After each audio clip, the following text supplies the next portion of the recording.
Kendra Edwards, and welcome to the CarDon Senior Resource Hub. And I'm excited we have Carol Braden with us today, and she's with Brooks Place. And we're going to talk about a little bit of a difficult topic, and we're going to talk about grief today, but it's so important. And Carol, how do you define grief? What does that mean? It's so different for so many different people. And how does it impact? What types of things, how does it impact people differently? Grief is what we are left with after somebody important to us has died. That's a lot. So that's all of our feelings, all of our thoughts, our questions, our memories about the past with that person. And then what we don't know for the rest of our life is that our grief will also become what we don't have with them. That just hits you right there when you hear you say that, because it is what is left behind for us. And what are some of those misconceptions people have about grief that you experience with your clients?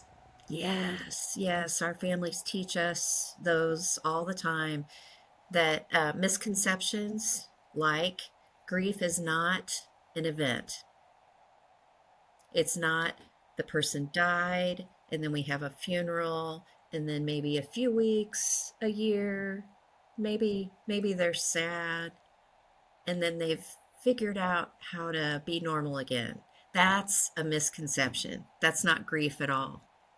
How do you tell the difference between what you would consider normal grief, whatever that is, right? That's different for everyone. But when they may need more help, or when to seek help past that they're really struggling? That's such a great question, Kendra. That what people teach us is that their grief, no matter how they're grieving, is normal, is natural. Now, is it healthy? Is it unhealthy? That's another thing. So what we need to watch for with people are things like, are they harming themselves? Are they harming others? Are they, being destructive in ways? Are they doing illegal types of activities, really risky activities? Those are the types of things that we would say you need even more support than you already likely need. But there's so many natural and normal ways of grieving that can be misinterpreted as there's something wrong with you.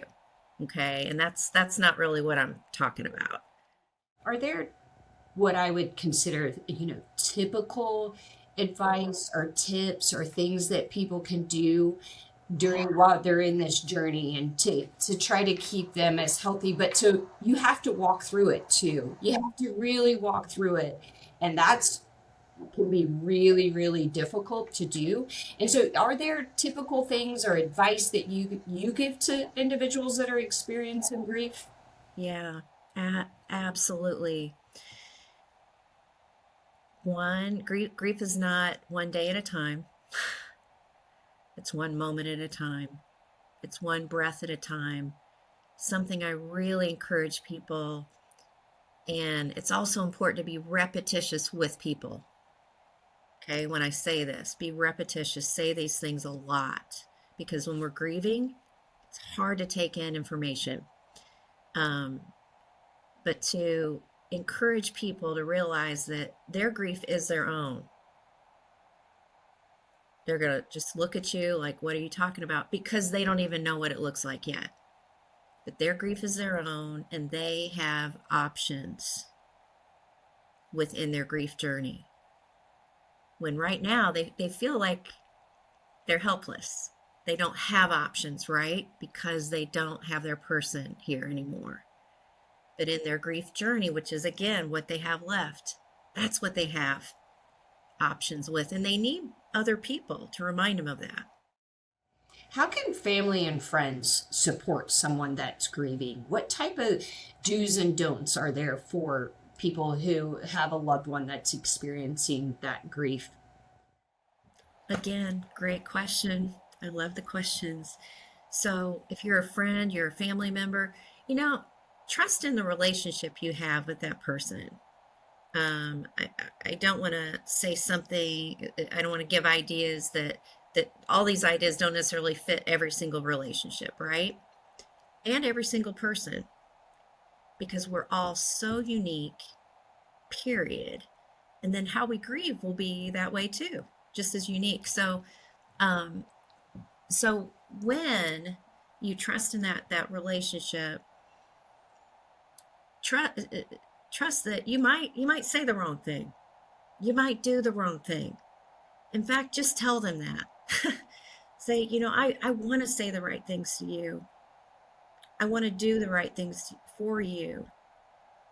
And I might mess up.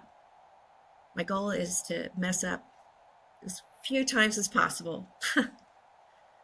And as much as, gosh, I don't want to put on you to be the teacher at all, but I wonder if we could walk through this together, because what you are going through is horrendous. And I just want to show up and be what you need. Some people, this fits how they might give. Okay, not everyone, but you might have a friend who's grieving, and you say to them, you know what? Every Saturday morning at 11 a.m., I'm going to call you. I don't expect you to answer. If you ever do answer, I don't have any expectations about the phone call, but every Saturday, just know you're going to get a call from me. That's one example. I typically will say to somebody, right or wrong, and I want to meet you where you are in that moment, in that sense, because someone is experienced being a friend of someone that's going through grief. It changes daily. It could change within the day, the hours. And I sort of try to say, how can I meet you where you are in Kendra, this moment? that's wonderful. That's Yeah. wonderful. And that is absolutely wonderful. I love that. I want to meet you right where you are. A person receiving that might say, thank you. Everybody's trying to tell me what to do, or their brother or their cousin's cousin went through this or went through that, or I can't even take in all that, or they're trying to help, trying to relate. I love what you just said there. I'll also throw out, okay, so what if there's a friend who says, when we say to them, okay, because I think I'm going to use that now too. I like that. I want to meet you where you're at. How about the person that says, I don't even know where I'm at? Okay, that's okay. That's okay. Well, here's how we respond. We respond, I hear you say you don't even know where you're at. It makes me wonder, what are all the ways you just don't know where you're at right now? And I think there are good odds that that could be what they say, because in the moment they can't think, they're not feeling, I don't know typically most people will say, I don't even know what I need. I don't know what I Yes. want. Yes. You just, so sometimes it's just, in my mind, I think through it and think, just show up, just be present, or do, just try, right? It's a consistent over time versus thinking about just doing it, because grief is a journey and it changes, and it doesn't um, stop after a day. It's a lifetime after that, really, depending on where that grief from the loved one. Are there things, Carol, in your mind that people should not do? Are there some don'ts? Yeah. There is a point of being too pushy, you know, to showing up. um, the not to do, um, I think goes really along with the things of maybe not to say, as well. Like, families do not want to hear anything that starts with at least. Okay. They don't want to hear that, when their son or daughter died by cancer, they don't want to hear, thank goodness they didn't die by suicide. If their loved one died by suicide, they don't want to hear, thank goodness they're not in pain anymore. Now, as a grieving person, I might say those things. Let's not say those things. Yeah. I think that's one of those things. We always feel like we're doing the right thing or being helpful. They're in a better place, or they're at least, those kinds of things. But when people are really grieving and they've lost, you started the conversation with, they feel that void in their life for them and that loved one, and their choice would always be to have that loved one with them. Yes. Right? At the Yes. end, no matter what's going on, that would be their first choice, is to have them with us. Exactly. And it's remembering that. But anything else you would want to share with us today, Carol, about grief, or anything, advice, suggestions, resources that people could go to or to look for? I think when I really like what you're saying about just show up. And when we're trying to think about, what do I say? What do I say? Ask yourself, if I say this, is it a statement to try to make something better? Because if it is, chances are, don't say it. Just don't say it. It's truly the old adage, just don't say anything. You look at them and say, I'm here. I see that your lawn is a little long. I'm going to go mow your yard. Again, depends on the relationship. I see you've got McDonald's and Wendy's and Steak and Shake wrappers in the flowing through the trash.